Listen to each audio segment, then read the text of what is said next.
A universal pecaminosidade da raça humana constitui evidência de que, por natureza, tendemos ao mal e não ao bem. Mas como será feita a erradicação do pecado? Como será? O que será que a gente tem disponível para entendermos a erradicação do pecado? Quão bem-sucedidas conseguem ser as pessoas da remoção do pecado da sua vida? Se alguém quiser eliminar o pecado da sua vida, todos os esforços para se alcançar uma vida de justiça através dos próprios méritos são condenados porque são infrutíferos. Ninguém pode decidir viver uma vida de pecado e ser limpo por si mesmo, com suas próprias forças, por sua própria condição, porque Cristo declarou que todos aqueles que pecaram são escravos do pecado. Sabe, somente o divino pode emancipar-nos da escravidão. Somente o divino pode nos emancipar dessa escravidão. Então Cristo nos assegura: se o Filho vos libertar, verdadeiramente sereis livres. João, capítulo 8, verso 36. Anota aí. João, capítulo 8, verso 36. Se o Filho vos libertar, verdadeiramente sereis livres. Ele disse que somente seremos capazes de produzir a justiça se permanecermos nele, porque sem mim nada podeis fazer. João, capítulo 15, versos 4 e 5. Sem mim nada podeis fazer. Porque tem pessoas que vivem uma vida de angústia, de desespero. Muitas vezes elas estão lutando sozinhas. Elas não tiveram um encontro com Jesus Salvador. Elas têm medo do juízo, elas têm medo da ira de Deus e elas vivem com medo dessa ira. E elas dizem assim: eu vou fazer tudo certinho por causa da ira de Deus. Eu vou fazer tudo certo para eu não cair na ira de Deus, para não vir o juízo de Deus, para eu não ir para o inferno. Eu vou fazer tudo certinho. E ela começa a fazer tudo certinho e ela cai no legalismo. Ela se torna uma pessoa legalista. Ela não tem paz, ela não usufrui da graça, ela não usufrui de paz, ela vive debaixo do medo. Ela não teve um encontro com Jesus. Ela não sabe o que é obedecer por amor, ela só sabe o que é obedecer por medo. Ela não sabe o que é obedecer por graça e misericórdia de Cristo ter atingido a sua alma. Ela não sabe o que é obedecer em amor. Ela não sabe obedecer por amor a um Cristo Salvador, por um Deus amoroso. Mas ela tem medo do inferno. Ela não tem prazer na graça e na presença de Cristo. Ela tem medo de um caldeirão fervendo com fogo e enxofre. Mas ela não usufrui da companhia de Jesus Cristo, do Espírito Santo, da paz que procede de Deus. Sem mim nada podeis fazer. Quanto ao pecado, somente se o Filho do Homem vos libertar, verdadeiramente sereis livres.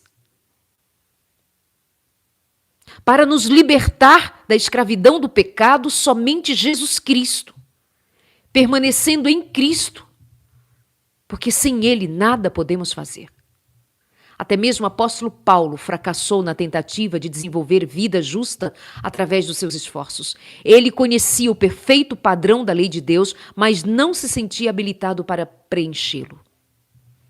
Ele disse assim, porque nem mesmo compreendo o meu próprio medo de agir, o meu modo de agir.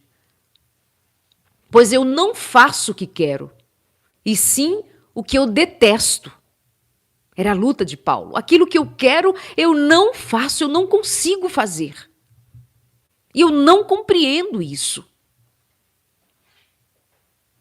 Porque eu não faço o bem que quero, mas o mal que eu não quero, isso eu faço. Palavras de Paulo. Uma luta no coração daquele homem. Ele dizia, eu quero fazer o bem, mas a minha natureza me leva a fazer o mal. Eu quero ser bom, mas a minha natureza me leva a ser mal. Ah, que luta com essa minha natureza pecaminosa. Mas depois ele disse assim, mas se eu faço o que eu não quero, Já não sou eu quem faz, e sim o pecado que habita em mim. A despeito de seus fracassos, ele, porém, admirava o perfeito padrão de Deus, dizendo: porque no tocante ao homem interior, eu tenho prazer na lei de Deus.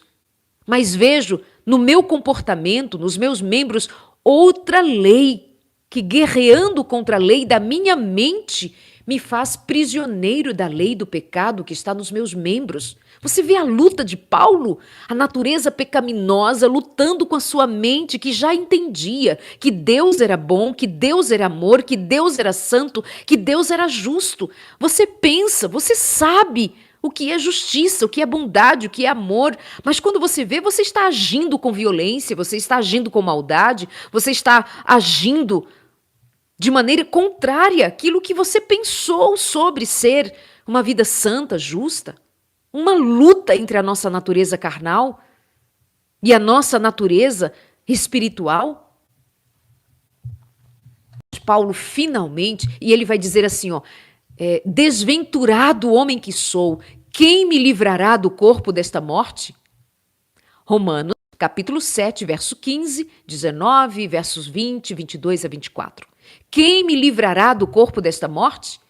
Paulo finalmente compreendeu que era necessário o poder divino para torná-lo vitorioso. Paulo parou de pensar que ele seria capaz de impedir a sua natureza pecaminosa de ir adiante. Ele entendeu que ele não faria isto sozinho. Ele continuaria lutando, vigiando, ele continuaria sendo cuidadoso, mas quem o livraria do corpo daquela morte? Havia um costume de prender como castigo entre os romanos, prender o corpo de alguém que havia morrido sobre as costas de outro, e aquele cadáver ia ficando putrefado em suas costas, e aquilo era horrível.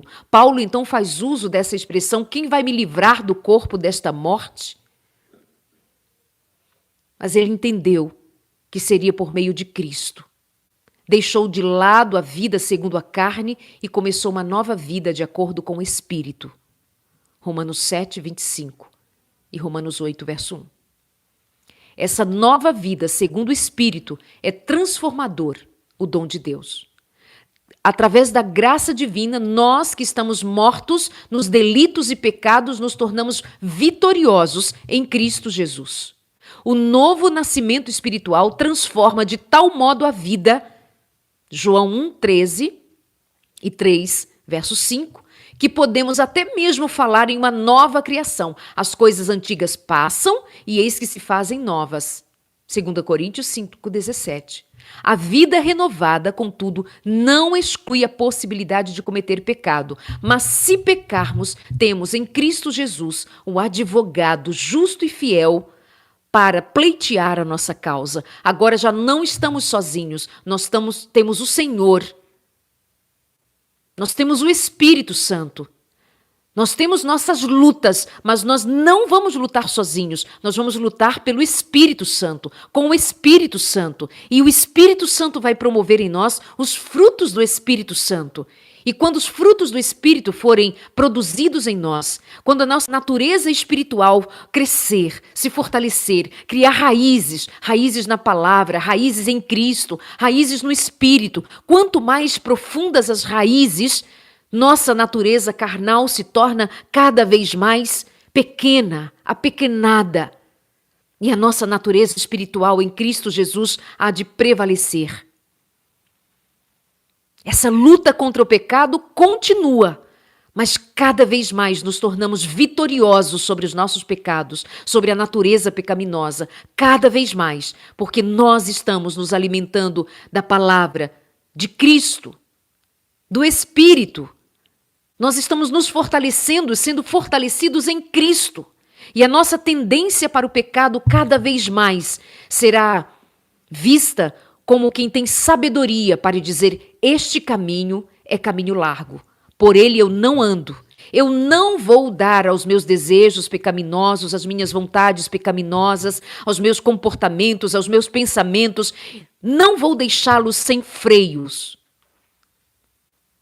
Eu refreio o meu eu.